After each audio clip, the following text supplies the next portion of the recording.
Howdy folks, today we're looking at Godzilla's Monsterpiece Theater number 2 from 2024 in IDW Publishing. The Great Gatsby's war against Godzilla continues as the beast marches across interwar Europe. We begin with a submarine battle pitting Jules Verne's ingenuity against the monster's cunning.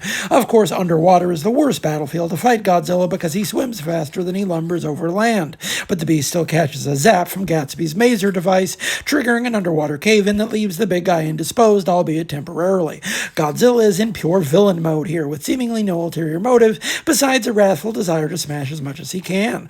Why is the monster wreaking havoc on a pre-nuclear world in the first place? Perhaps the mysterious master of the time machine knows, as he seems to know quite a bit about the monster, but he ain't telling. Ultimately, the war is a lesson in futility for everyone involved. Despite the great machines of Jules Verne, the technological ingenuity at the disposal of Gatsby's money, or the strategic brilliance of Sherlock Holmes, there doesn't seem to be much that anyone can do to stop the rampage. They fill the River Seine with napalm and electrify the Eiffel Tower for a momentary diversion. Godzilla destroys the Great Pyramids, the Sphinx, and the Parthenon in half a page. Ultimately, Gatsby's team of irregulars are left with no recourse but to turn away from their depleted resources and towards another corner, as Godzilla's rampage nears Transylvania, and our team of worthies comes face to face with another great monster, Count Dracula. Tom Scioli is clearly having a great deal of fun smashing the toys against one another.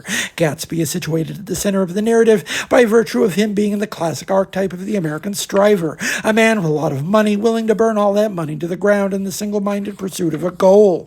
That's the plot of the original Great Gatsby, and he's up to the same tricks here. In a funny way, Godzilla saves Gatsby's life. It's hopefully no spoiler in 2025 to point out that Jay Gatsby does not survive the book that bears his name, and the advent of Godzilla gives him a new lease on life, despite seemingly having traded one fruitless obsession for another. The most obvious comparison is clearly to Alan Moore and Kevin O'Neill's League of Extraordinary Gentlemen, another saga cobbled together with a pile of public domain characters.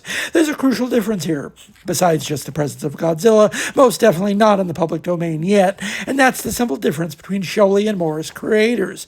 Moore's League is as much a private game of extended world building as a story, trying to make everything from ever fit together, an unquestionably brilliant but also eventually enervating exercise that arguably collapses from its own weight. Scioli merely approaches these literary figures as action figures, and accordingly his saga reads as the act of sitting down to play.